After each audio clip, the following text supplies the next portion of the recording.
Hello mga idol, magandang gabi. Ayan, nagbili tayo ng isdang bato sa palengke. Ayan, at ating papaksiwin mga idol.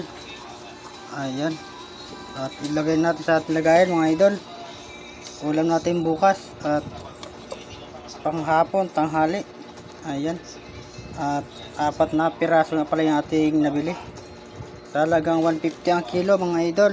Ayan, at lagyan natin ng sibuyas. Ito yung mga rekado nya: sibuyas, paminta, bawang at saka mantika.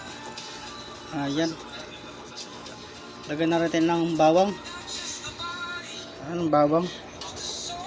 Saka lagyan na natin ng paminta mga idol. Ito paminta.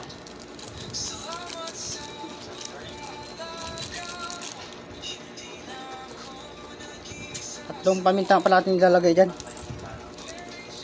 Ayan.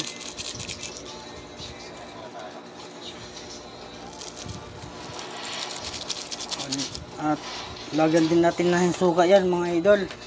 Ito suka. Suka. Konting suka lang mga idol. Ayan. Okay na yan.